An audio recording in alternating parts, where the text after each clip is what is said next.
Collective. Welcome back to the realm of alignment, where we unlock the body's hidden codes.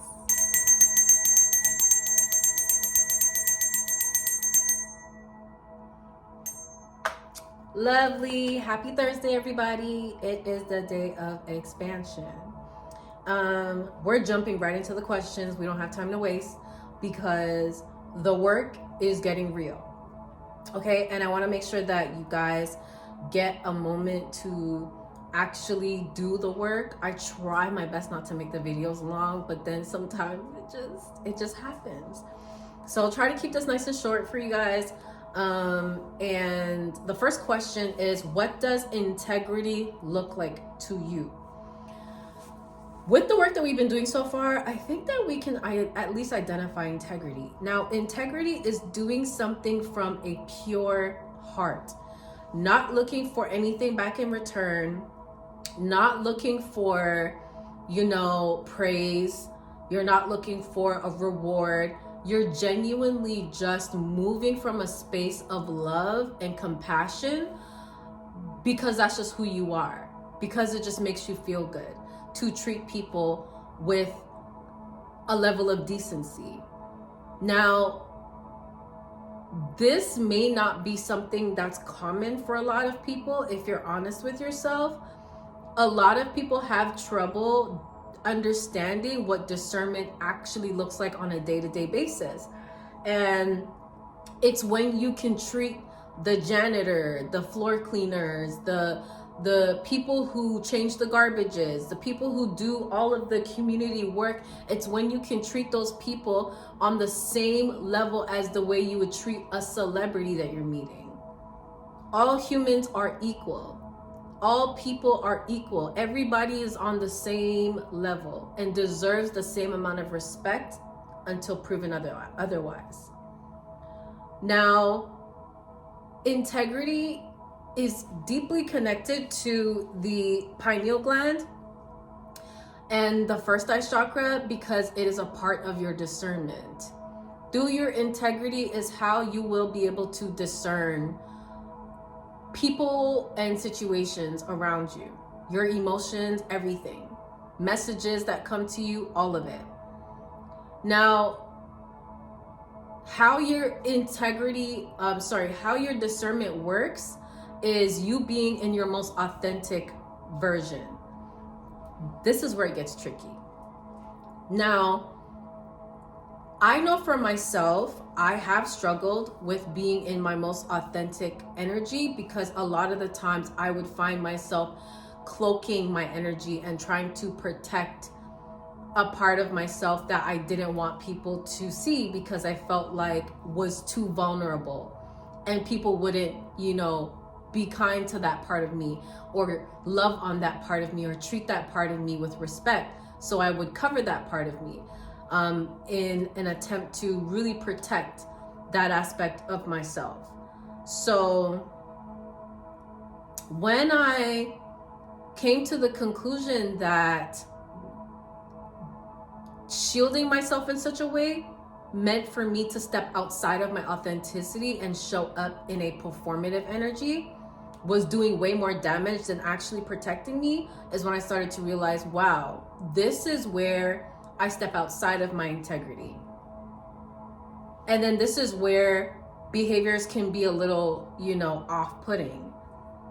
So the greatest awakening and awareness about myself was really through recognizing how fear was showing up once again with the illusion cloak on.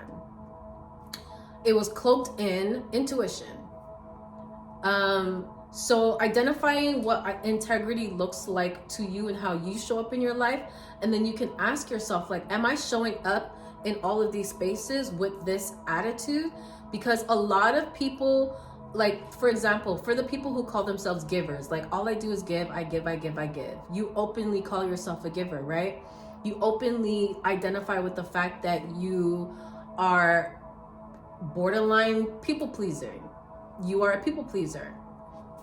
Now, a lot of the conversations that I've had with people throughout Chakraland, especially the people who say all I do is give and give and give, and they see themselves as just givers, The one thing that makes them resent being that way is the fact that it's not being reciprocated back to them. They feel like people don't give the way that they give. There's two things I see kind of wrong with that, because one, yes, it would be nice to receive back the giving. Let's say this. Yes, it would be nice to be reciprocated for the love and the energy, time, gifts, whatever you give out. But I think that it can be self-destructive when your perspective of giving is kind of rooted in how that's returned back to you. Unless you decide, I think the only way it becomes toxic actually is if you're in that energy and you stay in the spaces that you know aren't reciprocating. But when you take control of this knowing about yourself and you decide, you know what, I know myself to be a giver, so I'm not going to show up in the spaces that don't pour back into me the way that I pour into it. I'm just going to go somewhere else where I will be poured back into, instead of staying in a space that doesn't pour back into me. That's how you can balance the energy out. Let's just leave it at that. Okay, so how can you exercise your discernment? When you recognize how your discernment looks for yourself, it literally goes back to the second question: how can you show up in your integrity? And what does integrity look like to you, and how you treat people? Exercising your discernment will be through your authenticity.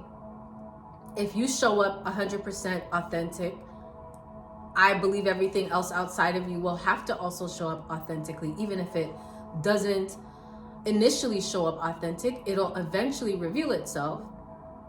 The authentic aspect and version of itself will be revealed because you stay in your authenticity.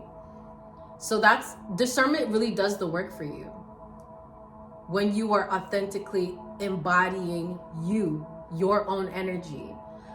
And that's why working through your fears, working through your insecurities, all of those lower level energies is so important, because it makes room for things like your discernment to thrive, for things like your authenticity to flourish. But if you're stuck in fearful energy and a state of, poverty consciousness, then there really isn't no room for your discernment to be sharpened, for your authenticity to be front and center. You're gonna hide because you're scared, okay? And whatever the reason is, fine. But it is self-destructive, and the best thing for you to do for yourself is to work through those lower energies and get them out the way. Get them out the way. Cover yourself if you're scared. Pray. Cover yourself. Protect yourself. Do the work that needs to be done and release the fear.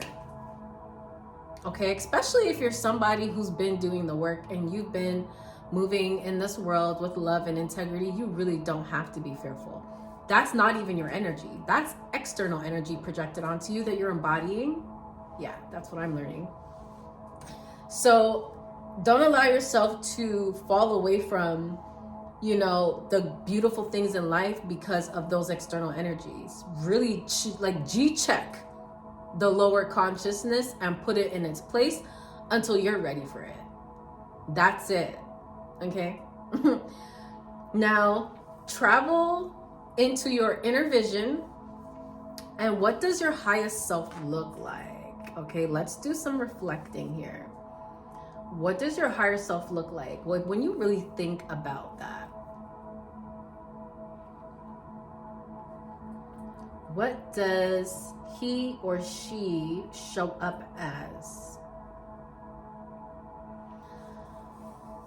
Like when you visualize your higher self entering the room, How does that version walk? How does that version sit, speak, breathe? How does that version move? How does that version protect his or her peace? How does that version use discernment, handle conflict? Just envision that. Jump right in. Just see yourself walking right up to that version of yourself, or that aspect of yourself, that new version of yourself.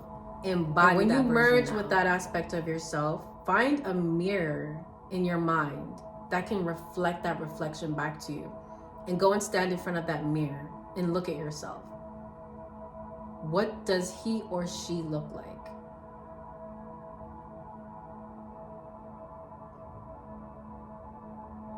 And hold that. Now, this was our highest self-embodiment practice. I'm sorry, I just jumped right into it. That was our Thursday reflection tool.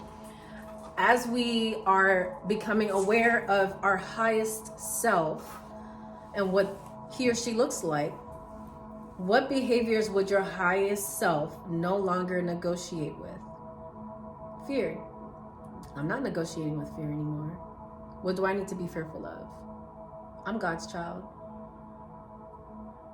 And this is not my ego talking. This is really my confidence, because it's true.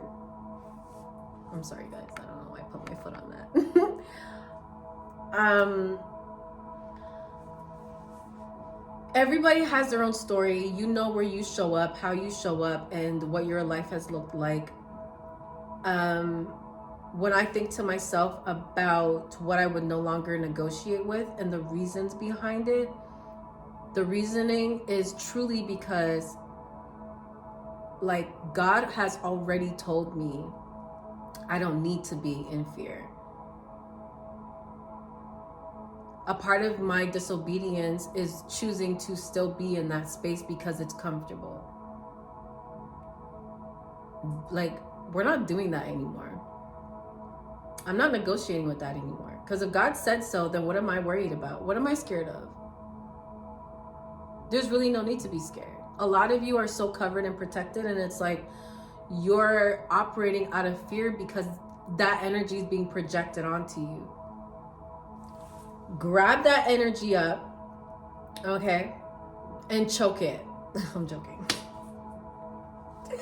I'm sorry, guys. That was anyways. But get rid of the energy. We're not negotiating with fear anymore. We're not negotiating with poverty consciousness anymore. We're not negotiating with lack. We're not negotiating with scarcity. We're not negotiating with shame. We're not negotiating with guilt. We're not negotiating with anything that's blocking our ability and birthright to stand in our own embodiment of authenticity. We're not, like, that sounds insane. We're not doing that anymore. So we're moving that out the way. That's not happening. We're not negotiating with those energies anymore. Okay? Says your higher self. Now, the mantra that we're going to take with us, you can say this to yourself or out loud, is integrity aligns me with my highest timeline.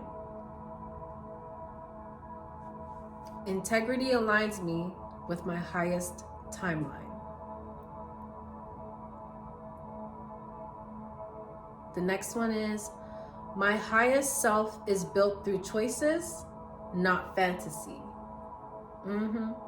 My highest self is built through choices, not fantasy. So let's be very clear.